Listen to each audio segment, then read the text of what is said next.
Hello again. Creative Live, Creative Calling. Let's just say that my guest this week is a creative force.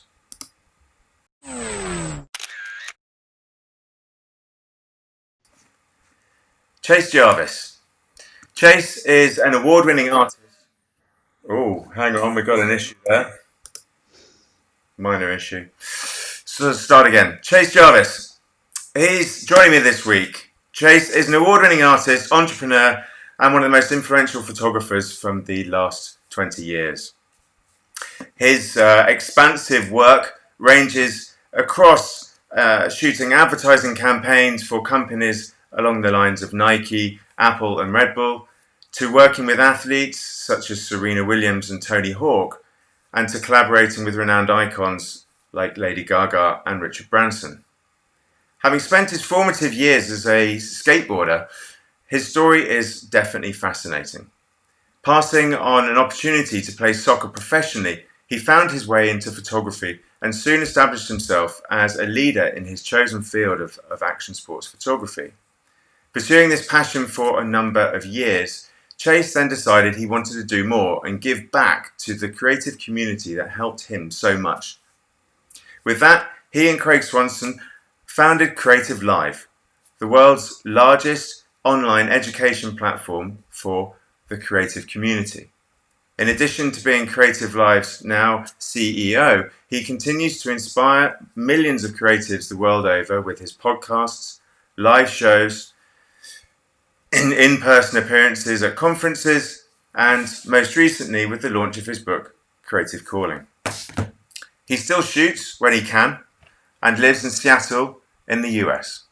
Please join me in welcoming Chase Jarvis to your screens. There he is. Man. Good morning, or good afternoon, or evening, I should say, since we're halfway around the world apart. We are, yes, and you've just got out of bed, and I'm going to go when we've done this. Well, not quite. You've had a healthy morning already. I have, yes, indeed. So you're feeling fresh. You've been living by the tune of your book and getting the ice cold shower, I hope.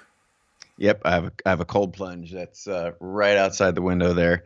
Just got out of that thing. It's a balmy 63 degrees in that cold plunge this morning, which is quite warm relative to other seasons here when that cold plunge is in the 40s or even 30s when I have to break ice to get into it. But it was just a good refresher this morning, and I am fired up and ready to have a conversation. Good man. And, well, before we start, I think the first thing I have to say is a happy belated birthday, right?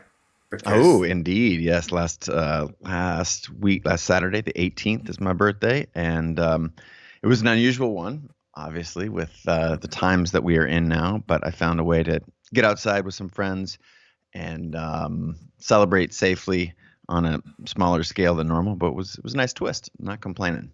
That's all good. Things considered in the world. I was still able to have a nice birthday. Yes, good. Well, it's a slightly bigger one next year, I believe, right? I don't know about that. I don't know about that. Same here. Same here. No clue. So listen, I thought we'd kick off with, although you've discussed it and told it countless times over, just a little bit of the story about how you've got to effectively being the photographer that we're going to talk about today, and then progressively onto the next part of your life. And when I say how you got there, I intimated that you passed up on playing soccer professionally. You've talked about how you were meant to go to med school. You passed. You were starting to do a philosophy degree. So, just very briefly, there's a lot of stuff going on there, and you're digging into my psyche there, right? How did you kind of bounce one thing to the other? What was the sort of start point, and how did that get you to really being a photographer? What was the thing that turned you? Well, it's in a way it's a two-part question because why did you do all those other things? What's behind that, and then how did you translate that into becoming a photographer? Correct. And I think the thing that is, I want to share really one primarily important point to anyone who's watching or listening right now, and that is that the world is going to prescribe so many things to you. It's your parents, your career counselor, your grandparents, your peers, your friends, your spouse, your partner.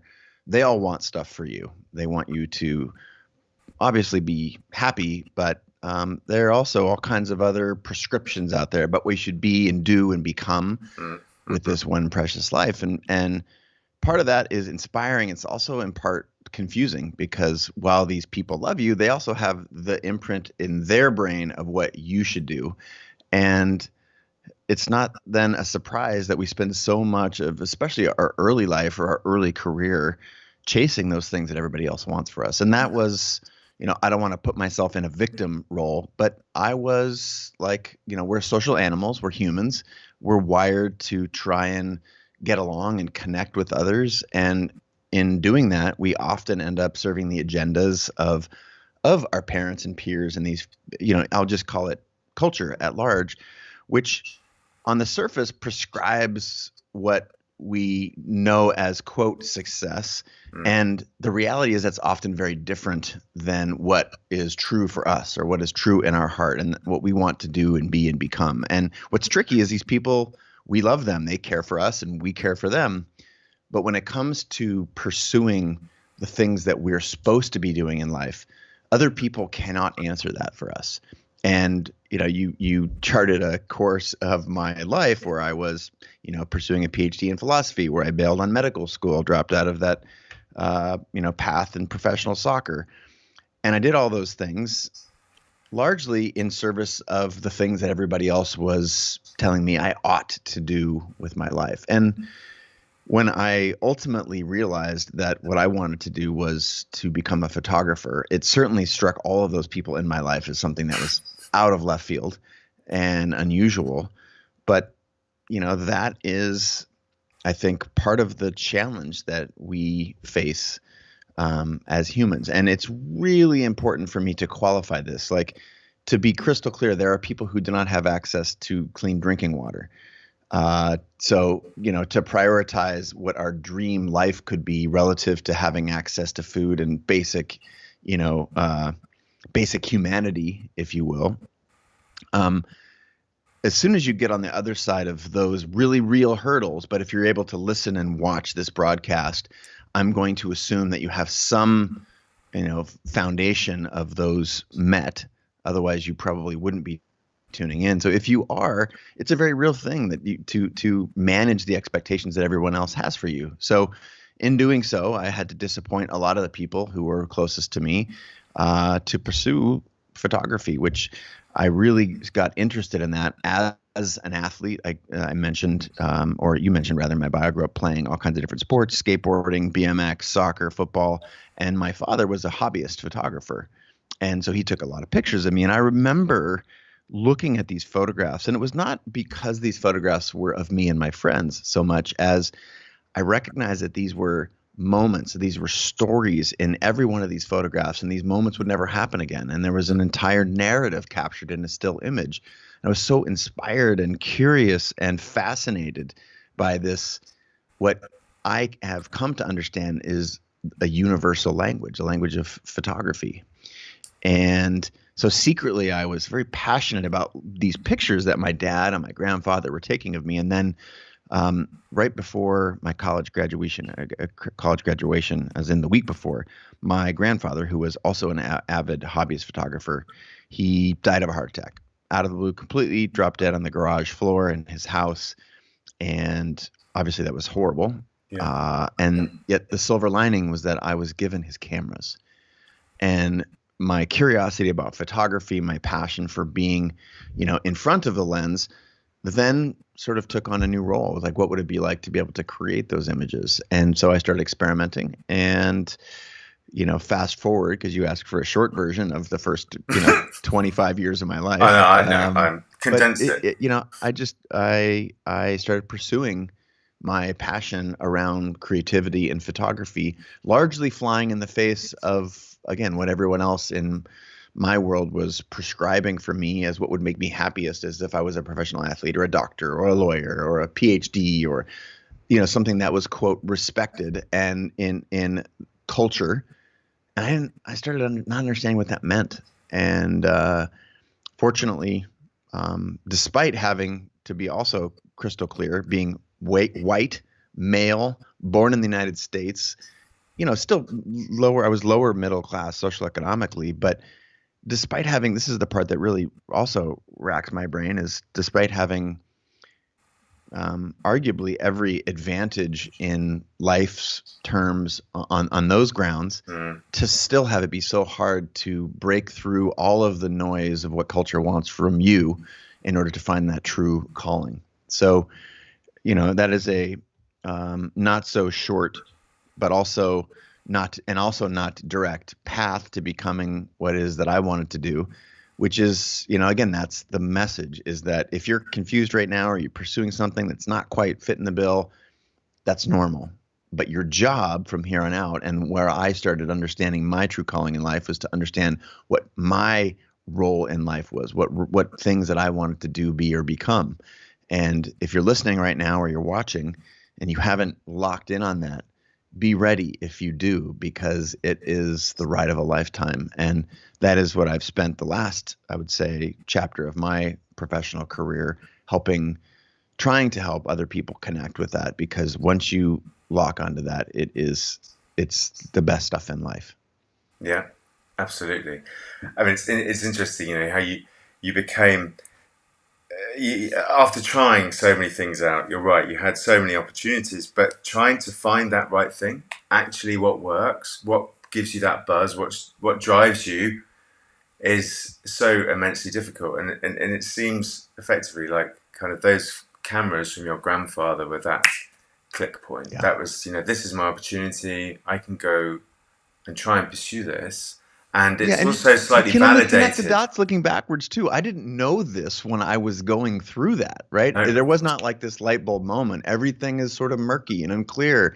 That's why I'm such an advocate for your intuition. Like I wasn't able to see this 20-year career in photography unfold, the week after my grandfather had died, and I was, walking around Europe with a backpack and a camera and $500 in my pocket. Like I was not able to see that. Now I'm only really able to see it on the other side of that, looking back, like, oh, that was the reason that happened. That was why I felt the way I felt, and, was motivated to pursue the things that I was pursuing. And, I think so many things in our culture they're presented to us as if the plan was perfect and if every step was obvious. And I think that's a really toxic belief. And yet that's one that our culture, our, Western culture at least, like, lays that out. That's what Instagram looks like. That's what the TV and movies often show us, but it's anything but. And, it's really important to me to help anyone who's listening and watching understand that wherever you are, you might be 10,000 hours away from, the life that you dream of, but you're only one decision. And that is the decision that you want to find that thing. And if you know what that thing is, then part 2 is pursue it. And that's really exciting for me. However far away you are linearly from your goal, the decision, once you make the decision to pursue that thing, life immediately starts to feel different. It's true. I mean, ironically, you say about how the world that we're presented is false, so to speak. I mean, we don't exactly help that in our professions, do we? Really? And well, it depends on what you're photographing. Well, if you're trying to photograph truth or if you're social justice issues, or if you're a well-pressed photo or general news photographer, then different taken. But obviously you've been focused very much on advertising campaigns and kind of, let's say, the perfect life. So and that's part of the dissonance. Like, that's the thing about being a human, is both these things can be true, right? We can both feel sad and frustrated and upset at the lack of social justice happening right now, and we can be positive and see change happening and be leaning in the same way we can both be aware that the images and things that we see out in the world aren't necessarily representative, aren't don't represent the whole picture, and we can also create a compelling narrative for what's possible with this one precious life. Like we're human beings, we're complex, and to me that's part of not just the mystery but the beauty of life is you can have these slightly dissonant experiences, and it's up to us individually to reconcile those for ourselves. That's why I also advocate you can love your parents and your peers who want you to graduate from Oxford and be held up as a champion in your community by all that's standard means, and still love those people and still do something completely different with your life, something that makes your heart sing and creates success for yourself in a largely different vein. Those things can all coexist. You can still love your parents and not do what they want you to do with your life. And again, I'm not advocating going down some dark path. In fact, just the opposite. Most of the people that I know who've pursued the things that other people wanted them to pursue end up, sick, broken, unhappy, even out of a job, or struggling with their mental health because they haven't found the things that make their heart sing. So that's why I think that is chief importance in this one precious life that we've got. Indeed. I couldn't have put it better.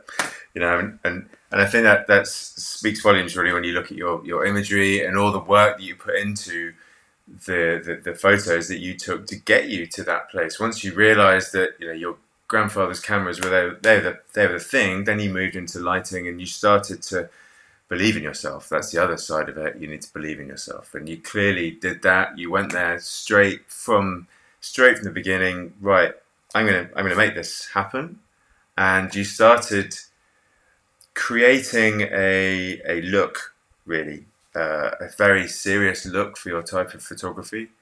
At that point, once you had made that decision, you then started doing something, at least I feel, that was definitely you were one of the forerunners of this, which was taking strobes. Of course, photographers had been using these flashes for quite a long time, but they're using them in the way that you were, in this edgy, iconic, sharp, almost slightly aggressive kind of lighting manner.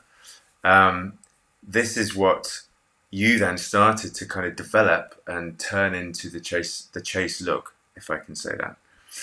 Yeah, I mean, part of that is what people don't recognize prior to having a signature style is that I was all over the map for 10 years, and there was not a lot. My work was not seen largely over those 10 years. I was the thumbnail image on page 96 of a magazine rather than the cover or the double page spread at the opening, and it was like you really can only develop this personal style through repetition. It's not something you understand on the couch and then go execute. You have to that's why you can recognize images by name. Like, I know that is a blank, or I know, in the same way that you can largely with painters. I can look at a painting and say that's a Rothko. I can look at a painting and say that's a Basquiat. And ideally, you have sort of, quote, arrived when you and others can start to recognize your personal style. And the style that you reference, that you're sharing with the viewers here today, was hundreds of thousands, millions of photographs later. And all I was in pursuit of was a look that felt like something that I wanted to say. It was portraying the things that I was out there doing with my life. Action sports, the lifestyle around action sports.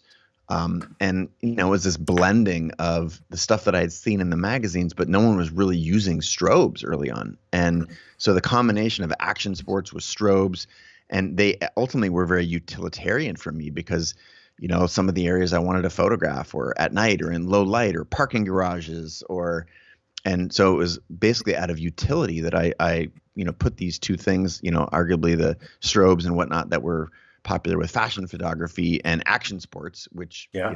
no one was using strobes back then, started to see some of it in early skate photography and mashing those things together, which, again, if you're doing something on, ad infinitum, like so many times, and you're putting that stuff out in the world because it feels good to you, and that is a signature style, and that signature style is the thing that you start to get hired to reproduce. And I think the takeaway for anyone out there who doesn't yet have their personal style is, again, you can't. The only way you can achieve this is through repetition, right? You have to be able to take all kinds of different subjects and throw your vision at it until something really consistent emerges. And what I find is people want to shortcut that, and there is no shortcut. There are no shortcuts to your personal style. It's repetition. And, now, again, this is what we're talking about. A lot of these photographs are 15 plus years old. Of course. And it's hard to understand that that this look didn't actually exist then. But I don't know. I know you wanted to retrace some history, so this is how we do it, I guess. Yeah, well, exactly. I mean, I know that you started down on the sort of the ski slopes of Colorado and Steamboat, and taking lots of pictures of friends and selling them, or licensing them, should we say, for cheap, in the way that, well, not cheap to you, but to what it felt like. And that's how a lot of people start. You just keep punching it, and you'll suddenly get a sale. Someone's kind of interested in it, but then things started to build. Things started to build for you. You started getting these flashes. You started developing your style, and I'm leaping through that sort of early formative years of your work, but take you through up to like 2007, which is, I feel, where your work started to become really kind of noticed. You started to become very much more sort of out there, and that was around the time. First image I'm putting up is of the kickboxer in the jeans, the bare chest. Then after that came all of your Hasselblad stuff, the work that you started doing for Hasselblad, and that was obviously a huge moment in your career, right? You've done what we described. You've got your grandfather's cameras. You've gone to the Steamboat. You've been photographing all your mates doing jumps. You've started to slowly introduce some strobe in there, and you've depressed the trigger countless thousands of times. You've pumped through dozens and dozens and dozens of rolls of film. You've chucked $20 bills at absolutely every single one of them, and you're thinking, Christ, wow, where does this take me? When you got to that point of being caught, should we say, when Hasselblad's attention was caught by you, how did you feel? Was that your sort of first pinnacle moment? I think I was actually I had a thriving photography business by that time, and part of what had contributed to that was, again, you can't sort of stand out and fit in at the same time. And most of photography early on in my career, in the, I'd say 2000, years 99 to 2005, was sort of me trying to figure out the machine. And by the machine, I mean like the industry. And I was largely disconnected from the photography industry, because when I would bump up against it, it seemed really out of date, anachronistic, a bunch of old white men who tried to have a corner on the market and were upset about the internet and digital cameras, and the fact that, I was giving away trade secrets on the internet. And, that concept didn't sit well with me. So I really over-indexed on spending time in the action sports community, where I felt comfortable, where I'd been, living a part of that community as an athlete and a champion for it for a long time, for decades, coming out of my, skate and surf, snow background. And so I realized that I just needed to sort of do my own thing. And it wasn't until I started writing a blog in late 2004, early 2005, sharing this experience of, feeling so connected to the community that I was photographing, and yet so disconnected with the photography industry, Yeah. and just sort of writing about the dissonance there, that other people started paying attention to that work. And that has a twofold effect, right? You are able to stand out because you're saying things that other people haven't heard before, calling the Right. photography industry out about being, anachronistic and technologically averse, and not seeing the writing on the wall, not being inclusive, not being open to collaboration and sharing, and all under the guise of ruining the industry. And and it sort of became a rallying cry for what ultimately was millions of people. And my early blogs were of course at first they were read by no one. And then a few years later, in the 2005, 6, 7 era, it was million monthly readers. And that coincided with this rise of my awareness in, I would call it, the industry, again, for lack of a better word. And so it wasn't just through like unicorns and rainbows that this happened. It was through making a lot of people like frustrated and concerned, and like, who's this guy who's taking a Hasselblad studio camera out into the mountains, and it's not meant for that, and why would he shoot medium format film? And I was just exploring. And that's the thing, part of being early in something is that you take a lot of arrows.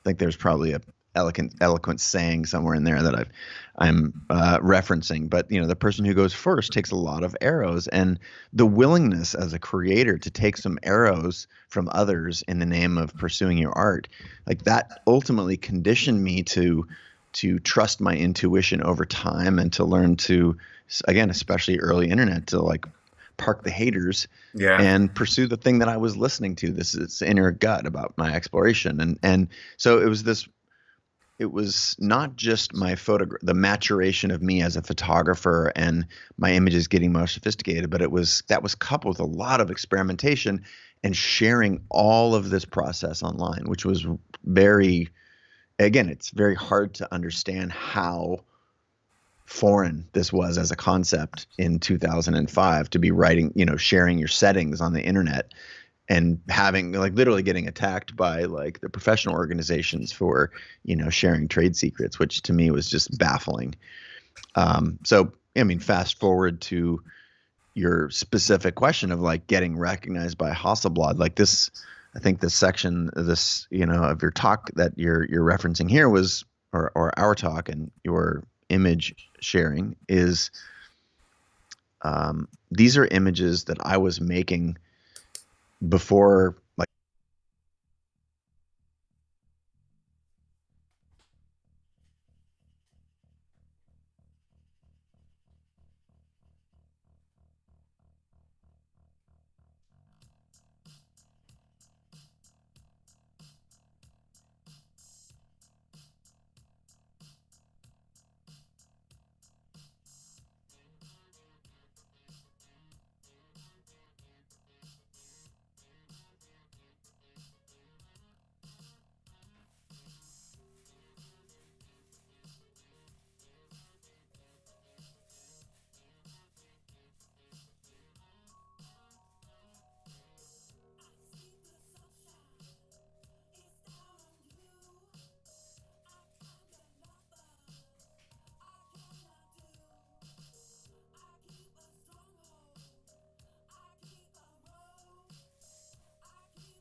out was inspirational, But again, I just went back to work. Yeah, true. But I mean, I've just, as you've been talking now, I've put the Hasselblad video up, and I've got the Hasselblad Masters calendar shot here of the person diving vertically into the water. That highlights obviously the personal work which you've attuned to in many of your blog posts and other interviews. You reference slightly obviously here. I mean, that's that's your big thing. That's what's sort of driven you to the point. Absolutely. And that's, I suppose, the one very strong piece of advice that you would give anybody, because that shows your commitment to your art, right? No That's one's going to your hire you for images you haven't like demonstrated you have the ability to capture. And you have to be out there in the marketplace with images that are unique and proven in an industry. Like you're very rarely they're going to hire a wedding photographer to shoot a car campaign. Because think about the person who's and most photographers are chasing that. Like I'm a wedding photographer and I want to shoot for Land Rover. yeah. Well, Go out you there know, and shoot some Land yeah, you Rovers. have. So how do you make that leap? How do you make this transition? You have to self-fund those shoots. Yeah, You have to do enough, automotive, lifestyle, crossover photography showing maybe not the actual product, but cars in your portfolio for a long time. Because think of the person who's on the other end of this. Are they going to bet their job on your ability to take photographs you've never taken before for a super high-end client? The answer is no. And a lot of photographers, they fictionally believe that that there's someone out there who's willing to bet their career that you can deliver a thing that you've never done before. And that's just a whiff. That it's a complete miss. The reality is that those folks who are making the decisions on who's going to get the campaign and who's not, they're looking for the certainly the potential to make some new statements or show things in a way that they haven't because they want the campaign to stand out, but they're not going to take a chance on your ability to translate your action sports photographs to an in-studio experience where you're using strobes and you got the client sitting in the director's chair next to you. Like that's just not a thing. no, So it's up to each of us to demonstrate that we've done that, whether it's self-assigned or a similar analogous experience that we can create for ourselves and for our portfolio. And it's pretty logical if you think about it. But this is the work that is so scary to so many people, to put work that doesn't look like the work that you're, quote, known for out in the world. yeah, And it's scary to think, like, well, if I've never done it before, how do I get hired the first time? Self-assigned work is the key to every breakthrough that I've ever had, both conceptually as an artist and professionally as a business person, right? You have to bet on yourself, and that act of learning to trust oneself comes through making small, lightweight mistakes over and over again. And it's not about avoiding those mistakes. It's about how do you recover quickly and how do you learn on the go and how do you apply what you just learned yesterday to tomorrow. yeah, yeah. That's true. I mean, interestingly, you did this continually, and most of the stuff actually I could only really sort of find of work you've done is obviously all your personal, apart from when we shunt really far forward to kind of Wilson tennis shoots. But it's all about your personal work. That's the kind of stuff that we see. I found an interesting sequence shot. Obviously, sequences coming from my world of Red Bull previously, big thing. But yeah, that was obviously there was a commission there for these guys, SanDisk at some point. Mm-hmm. Yep. But yeah, I mean, it shows obviously big time your commitment, and that's the only way really that you can show your skill set and get into what you want to do. Absolutely. Marching on to 2009, not particularly far, but you then, by this point you'd started to become, you've touched on it, how you have been writing a blog, and you're telling people secrets, but you obviously spotted a gap in the market that nobody else is really doing. Everybody's doing it now. Everybody's been doing it for the last 5 years, but back in 2009, nobody was doing it. Nobody really had the balls to go on the internet in the same way that you did, and let alone talk about secrets. And that at that point, you had your amazing idea of the best camera and the book and the app. Now, we don't need to go down the whole app story. another one. Well documented on the internet. Indeed, yeah. But the best camera, I would hold it up, but mine was lost in a flood a few years ago. So that was quite a significant change, right? Because there you are, you're Mr. Hasselblad. You said it yourself. You're taking the medium format, sort of $40,000 pound camera up into the mountains, and now you're suddenly saying actually the best camera is not the 40 grand Hasselblad, but it's the one that captures the moment. So it's going back to the Cartier-Bresson kind of decisive moment point, and there you are with the first iPhone, which I don't remember the resolution. It's pretty small.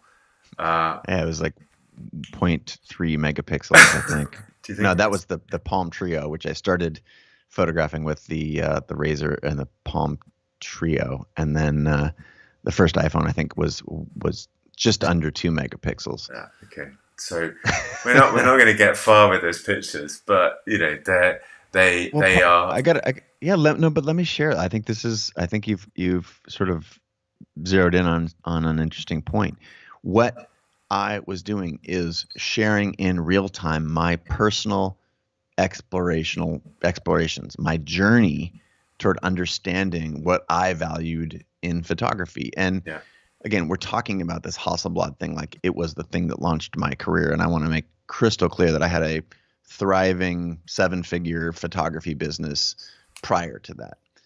And remember, also in 2007-8, there was an economic crisis certainly a global downturn in the economy. And, I was also shooting for, Nikon had latched on to some of the work that I was doing and started, and I was recognizing that, the concept of sponsorship was very normal in action sports photography. And I started observing that they were using photographs or photographers to start to market photo products.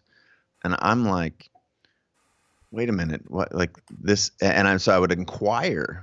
I remember there's a full page ad on the back of some, photo magazine. And I was connected with the folks at Nikon. And I was asked, so this person, like, what's the relationship between Nikon and this person, or Nikon, as the rest of the world says, and this person? They're like, oh yeah, well, he probably got $1,000, and to use his name and likeness in this particular ad.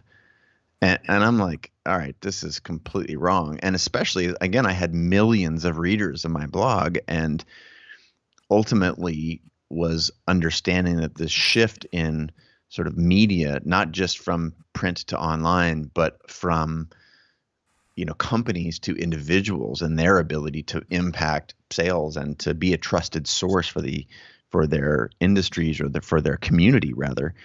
And I'm like, this is bonkers. So what I started doing is trying to apply what I had learned in action sports about sponsorship and putting the athlete first as the sort of passenger through which a community could go on a journey with a particular brand at the hands of a trusted, again, the word influencer is something I can't stand, but that conceptually like a just trusted source. And again, it was very awkward the first 10 or 15 conversations that I had with different companies about this is the only way we're going to work together. And they're like, oh, this is, who is this guy? And ultimately it came around. And, this SanDisk, like this early campaign, it was really around me traveling to create this campaign as much as it was the photographs. Like what you're seeing here is a print ad, but the print buy was minuscule relative to the exposure that this campaign generated online. The videos that went with me traveling to New Zealand to work with the world's top, ski and snowboard athletes off season. And it was a sort of a dawn. And I remember, I started giving interviews to ad agencies and to ad industry executives. They're like, wait, this is a whole different universe of advertising. Like, how is this happening? And it coincided with understanding that, hey, as an individual, I have the ability to impact my community, and I can, I have a multi-year trusted relationship with them. And if I'm learning things, whether it's, how to, achieve a certain look in a photograph, or a product that I personally know and trust, that there's value there, not just for me, but for the community and the brand. So we can create this sort of win-win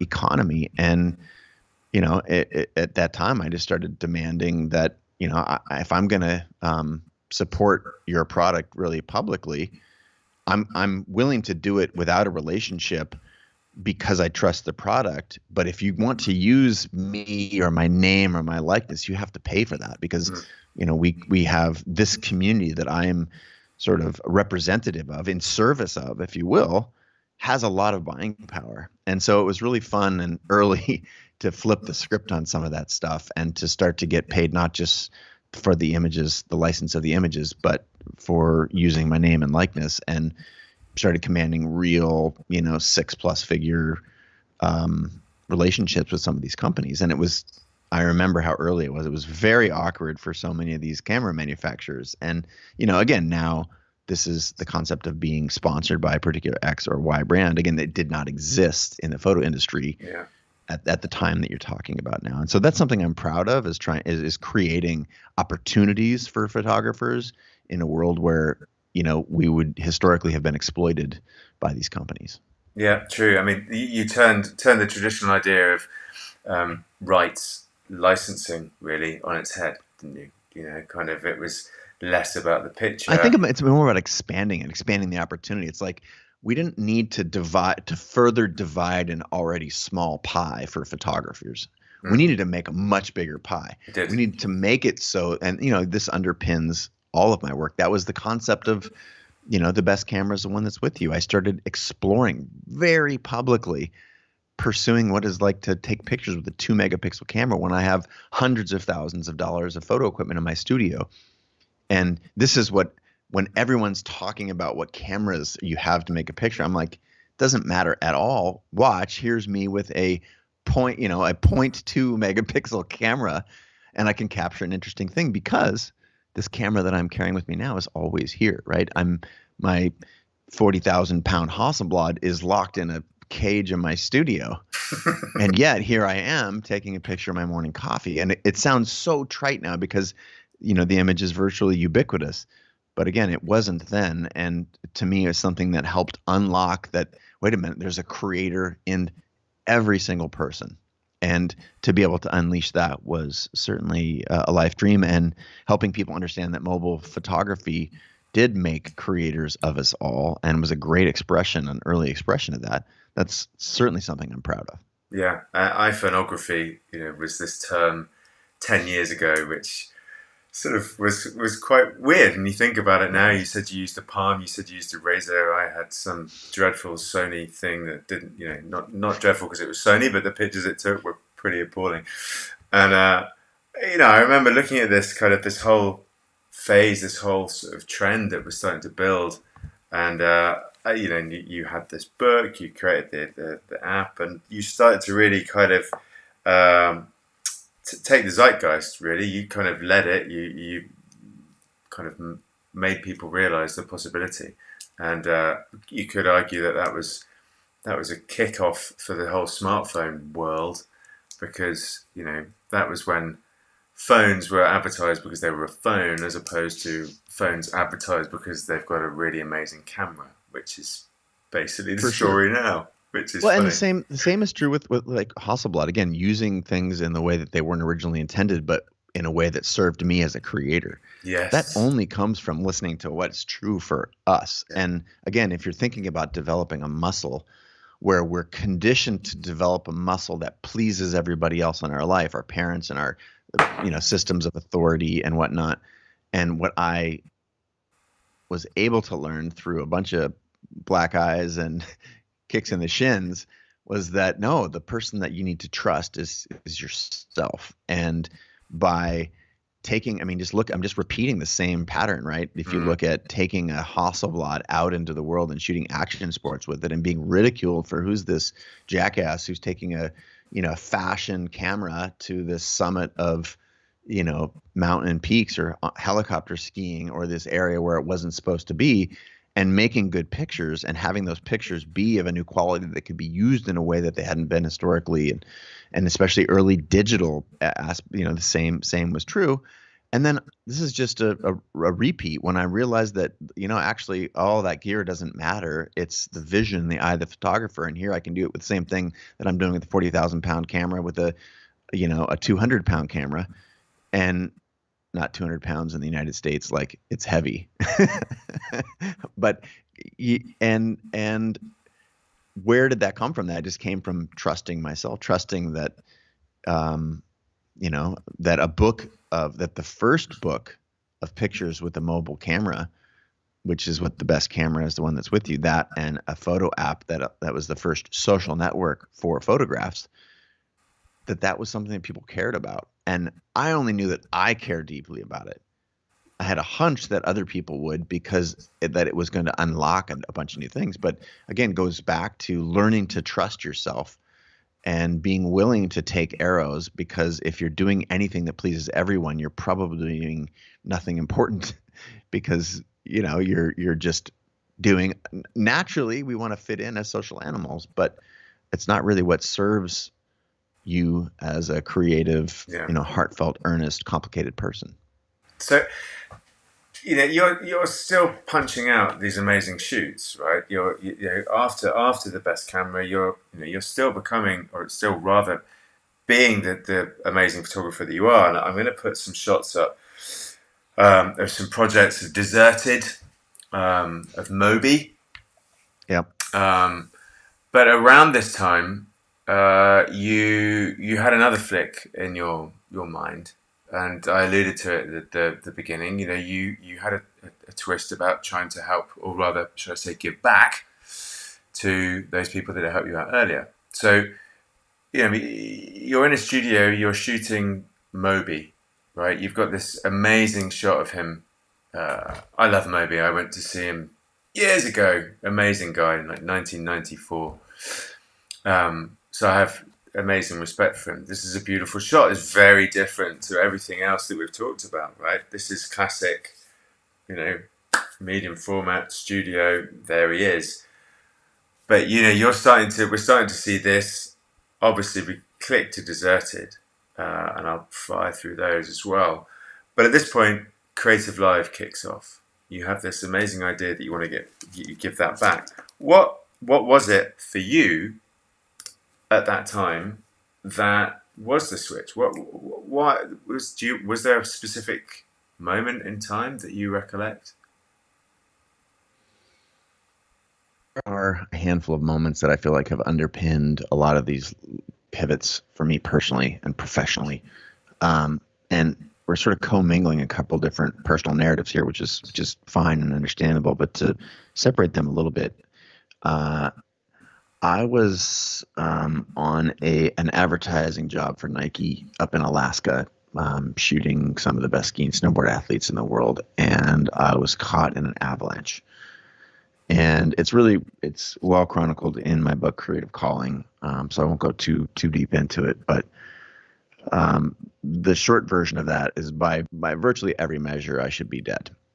And when you come as close to death as I did in that moment in Alaska, it causes us to reflect a lot of, what is it that we're doing with this one precious life, as I've said a couple times. And I had been at a certain position in my photography career where I was getting all of the jobs that I wanted and had financial freedom and creative freedom, and that was sort of on repeat. And in this moment where I sort of reflecting, like literally the night of the big accident, where I was very lucky to be alive, it was like 3:00 in the morning, staring at the ceiling. I just absolutely sleepless night. Like, what am I doing? And so much of my career, and I think career as any individual independent artist, is about beating your own chest, because you have to stand out, because it's a loud, crowded marketplace. And while that is a requirement, it was also something I was sort of tiring of. And when I looked at, wait a minute, so I got this community that I've been working on and helping, reveal what I call the black box of photography, which is so many people don't know what goes on in the actual highest end of commercial advertising, photography, started sharing those stories. And like, man, if at the end of my days, all I have done is furthered my own personal agenda. And again, I had all of the success that I had aspired to in the photography world at that time. Boy, if that was it, how would I feel? And it just came really clear to me in that evening that I wanted to, if I could give others just a fraction of the experience that I'd had, abandoning the dreams that everyone else had for me and pursuing the things that were meaningful to me and pursuing creativity, this one thing that we all have that is not just creating, pictures or paintings or products or businesses, but like creating everything in life. If this creative force that we all share, like that would be something that I would find valuable at the end of my life, if I was able to connect those dots and say that I'd helped other people do the same, unlock that same aspect of me that had given me, most everything in my life. And so I started applying more effort to community and experimenting, and creating a camera app. Honestly, was a way of exploring that. That's part of what the best camera was, and it was the world's first social network for photography. Instagram was basically a lift and stamp copy of the best camera app from 2007, which was the app of the year in the Apple store. And, I was a photographer. What business did I have in software? And yet, was able to have the app of the year, something that helped people understand what the future of photography could look like. Mobile, decentralized, always with you, community oriented, live feed. The concept of a live photo feed didn't even exist in the Apple ecosystem. It was the first app we had. I spent 3 months traveling to Apple, like documenting exactly what would it be like to have a photo feed that was policed by the community.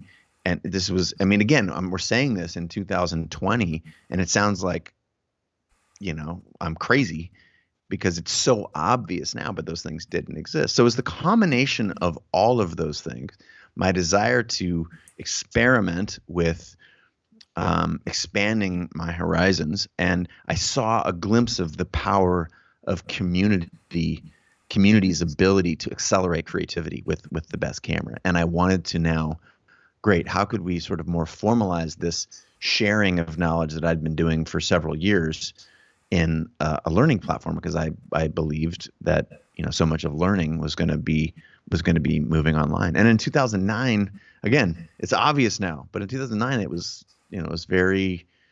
thought of as very obtuse, and people were scratching their head like, what are we doing? And I think it came home to roost when we launched our first class at Creative Live, and 50,000 people attended. Yeah. And then the second one, 100,000 people attended. And then the third class, just 4 months in business, was the world's largest online class of 150,000 people to take a wedding photography class. And all I was doing was calling my friends who were of the best photographers in each of these different industries and saying, hey, you want to come teach on this live platform? Me and a friend hacked together this concept of a live workshop. And our goal is to make it free. And only if you want to own the class and watch it over and over and over do you have to pay for it. But if you want to tune in and watch it for free, gosh, we're all about sharing knowledge. And again, that happened to uncork a really interesting chapter in online learning overall, and specifically in sharing creative learning on the internet. Mm. Yeah. You managed to keep that going though at the same time as shooting. No, I obviously you For have sure. kept it going, No, for but sure. still shooting. So you're now starting to fulfill these dreams. You're starting to kind of give back to the community that has rewarded you for sort of sharing your secrets, shall we say, and changing the face of the industry. But you're up the top of a ladder shooting Serena Williams for Wilson shoot and Roger Federer. How are you managing to combine your time to create the shots that are gold dust in a photographer's portfolio, whilst also building Creative Live to the beast that it is? Did you start to? At what point did you start to sort of do less photography and put more into creative It's just life. a very, very natural evolution. And part of what is interesting is when you have carved out a world for yourself in an industry and you are, landing the jobs that are your dream jobs consistently for years and years, that creates some financial freedom, and that financial freedom allowed me to employ a lot of people.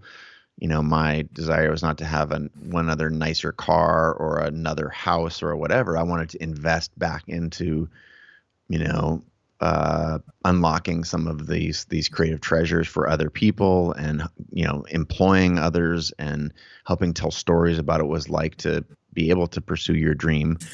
And I think the idea of having achieved literally all of the dreams I could ever possibly achieve in photography and then some, and regularly getting to work. And part of what's weird in this, the high end world of commercial photography, and this is evolving now, that so much of the ecosystem in professional photography is sharing the behind the scenes, which, to be fair, again, going back to 2005, 6, 7, when I was doing this, the term behind the scenes didn't exist. Yeah. It was literally behind the scenes photography. I was the only search return in Google for 5 years, 3 years maybe, and not 3 years. It was the top result for 3 to 5 years, specifically because I had written 1,000 blog posts and made hundreds of videos about this stuff. And now, of course, it's almost Standard. trite, right? Well, Again, but these are the evolutions of it's what it everyone all. wants now. Yeah, but specifically to your question, when you start to have, tick the boxes that you want to tick, and you're trying to, again, go back to what I said earlier, my goal wasn't to get a bigger piece of the creative or the photography pie for Chase Jarvis. The goal was to make a bigger pie for everyone. I first was able to really do that with telling trade secrets. Then I was able to do, so building community, and then about building products, which ultimately was what that photo app was. With millions of downloads. And then it was like, you had to pay $3 or something like that. And then, Creative Live ultimately was sort of a product that facilitated other people's, scaling creativity and whatnot. Then, the concept, it's hard to, I don't talk about a lot about this publicly. I'm happy to share it here, but the concept, when you've done thousands of shoots and you're traveling 250,000 miles a year every year for 10 years and on the road, like literally every other week for a different brand and a different part of the planet, it's hard to explain how you could actually tire of that. But it wasn't so much as I was getting exhausted by doing the same thing over again. Sure, that was part of it, but I was more like, the more things you do and people you meet, the more opportunities there are to expand not just your curiosity, but your impact and the role that you have in, the narrative in a particular industry or helping other people. And, it's said that the first arc of life is very much about acquiring knowledge, acquiring, financial means, acquiring things that are going to help you in life. I like to think the second arc is about, giving back those things and trying to build and support and mentor. And that's what it became for me. That's why Creative Live existed. That's why, this, and so the idea was never like, oh my gosh, I'm not shooting enough. No, it was like, I've done so many things that I never dreamed of were possible with a photography career. I mean, I remember, this is really name droppy and weird, but I remember specifically a couple times going like, what in the hell am I doing here? I'm here because I started taking pictures of my friends skateboarding 15 years ago. And would be at the White House, at the Obama White House, or at Buckingham Palace as a guest of the Duke of York sitting at tea. Like, what? I'm here because I'm a photographer?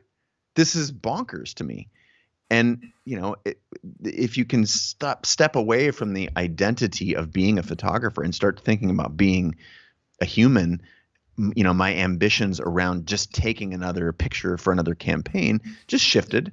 And it's not for everybody, for sure. There are people who would still be doing exactly the same thing. But I just wanted to continue to explore my curiosity. And that's where, the Creative Live went from, being this small, independent little online platform that Craig and I founded to being a venture backed, tens of millions of people that use Creative Live in every country on the planet every month now.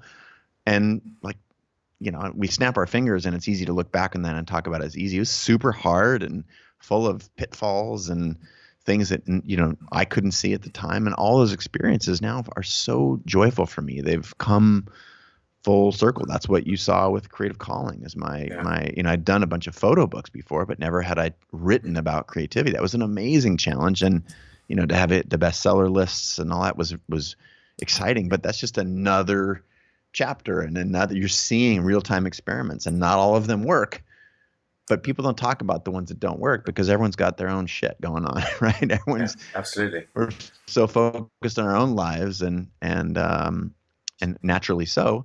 But what you're seeing is that a real-time evolution, someone who's trying to figure it out just like everybody else is. And there's wins and there's losses. And I ultimately decided that, continuing to do dozens of campaigns every year wasn't really the end outcome that I wanted for my life. And so I changed. So you are, but it wasn't a snap. It wasn't over this. We're talking about an evolution, going from 40 campaigns a year to 20 to 12 to 5. And I still occasionally will take a really cool job if it's something I've never, ever done before with an amazing team or a particular person I've wanted to work with, or it's, it's very complicated.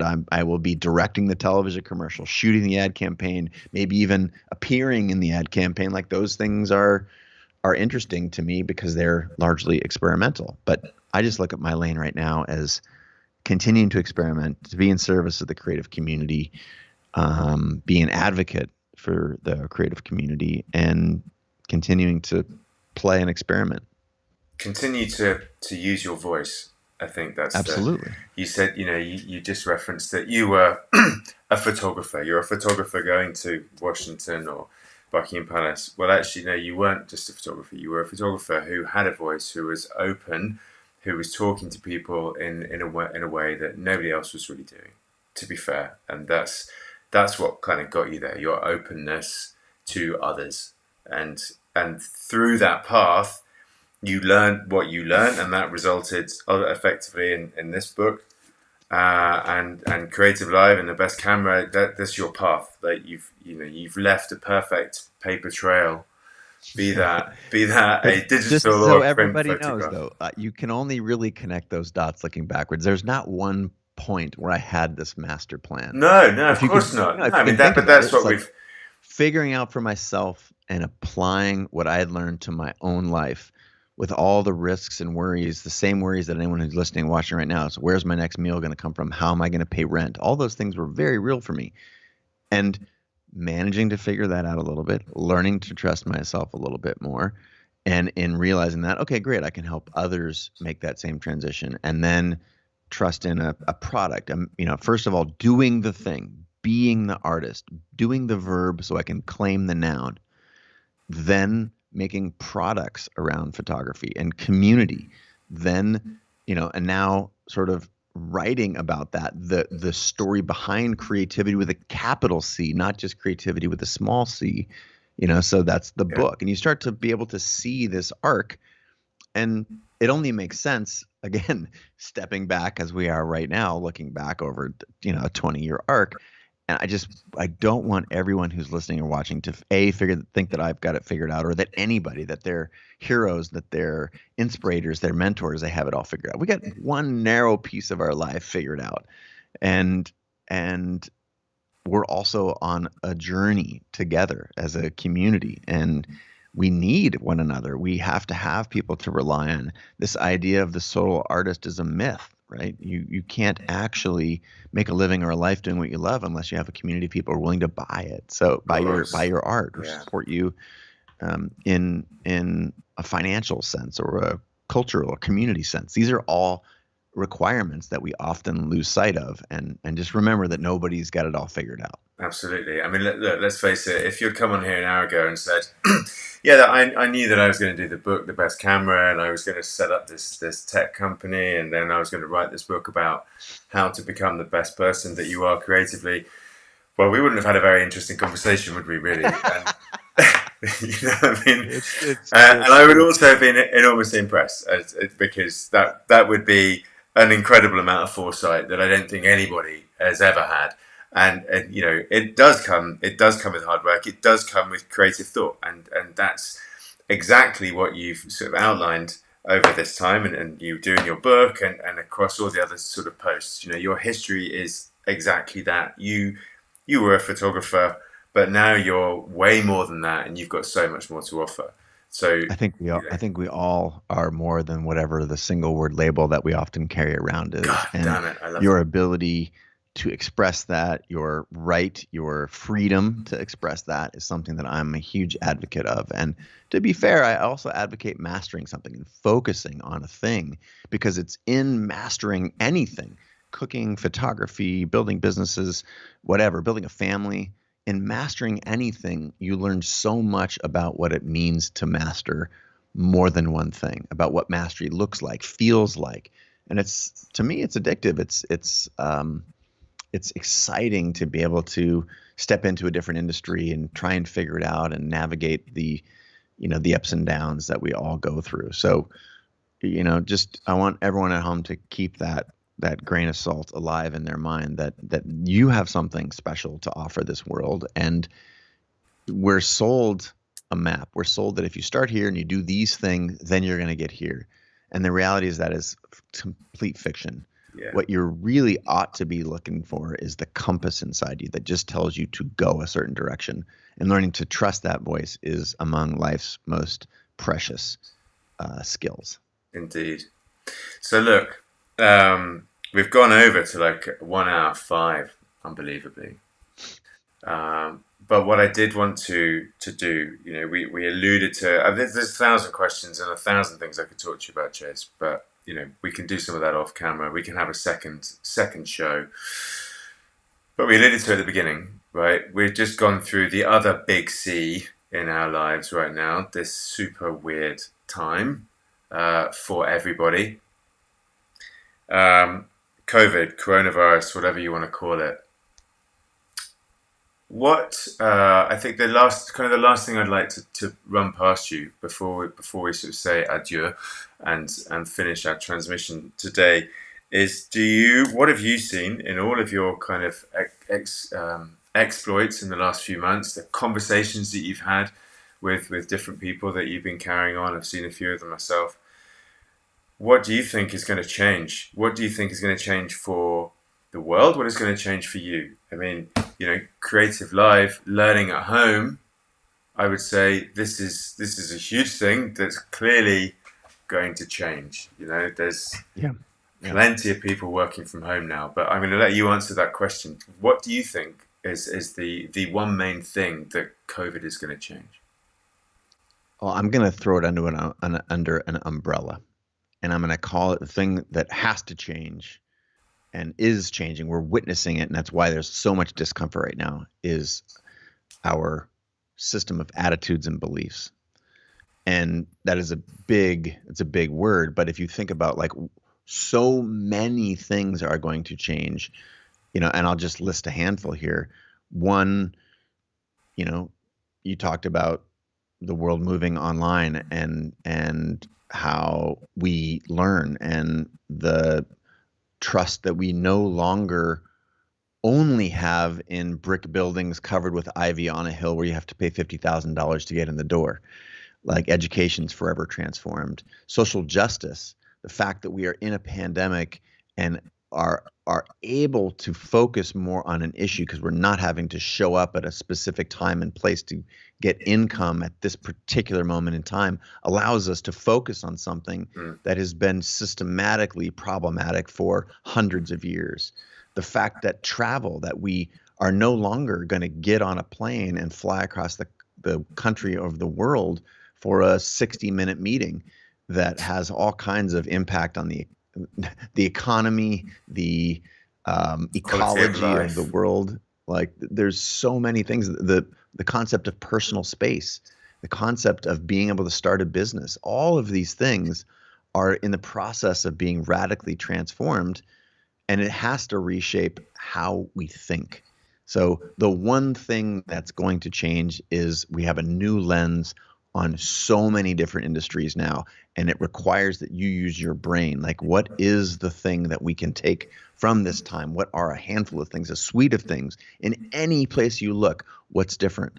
Personal space, creativity, social justice. Like, again, the list of what's forever transformed is long. It But if you is. couch it in something like these big ideas and the lens at which you choose to see the world, that's most important, I think. Nice. Succinct. That's very true. I think we have seen it. We are now starting to go through a bit of a phase of acceptance and understanding, and I think the world will turn on its head. You know, good job you got. I can say is good job you got those shoots in all those years ago, right? Because That's we're right. probably not going to be Again, doing that now. Not in the that same way. that's the thing. It's like, if not, if not you, who? If not now, when? I think that's maybe even John Lewis. And that, like, if this pandemic that we're in hasn't helped reshape your attitudes and beliefs, then I'm asking you to wake up. Like, the world is a very dynamic place, and it's changing faster. So if the one thing that you need to get used to, that we all need to get used to, is the pace of change, then great. How do we increase our adaptability? How do we increase our flexibility? Remember, the thing that keeps people from being, or that helps people be successful, is not only not quitting. Of course, just continuing is a huge advocate, or is a huge, way to create success for yourself, but as is flexibility, right? Adaptability. These are huge skills that clearly the world is helping us understand that in a way that's very uncomfortable. Yeah, But all the best stuff in life is on the other side of comfort. And we have to acknowledge that there are, millions of lives have been lost. And that, what is that going to do to help us understand the relationship with the people that we love? How can we use technology to better connect instead of just doom scrolling and feeling, overwhelmed? Like, these are all things that we need to learn to manage. And we're coming, face to face with these truths now, in a way that we have never had to in the past. yeah, And that's just going to continue. it is. Thanks, Chase. That was. It's a treat to be on the show. Congratulations. I'm a fan of what you're doing, and I appreciate being able to be a guest today. Thank you, bud. Thank you, big time. At the end of the day, you've become a creative force. May that always be with you. Thanks, bud. Keep on doing what you're doing. So there we go. That was a pretty amazing conversation with Chase, covering many, many topics and his history and his life. If you haven't read it, go get yourself a copy of Creative Calling. If you haven't visited Creative Live, go do so. For now, that's all for this week. Glad you joined. Take care and come back to the next one.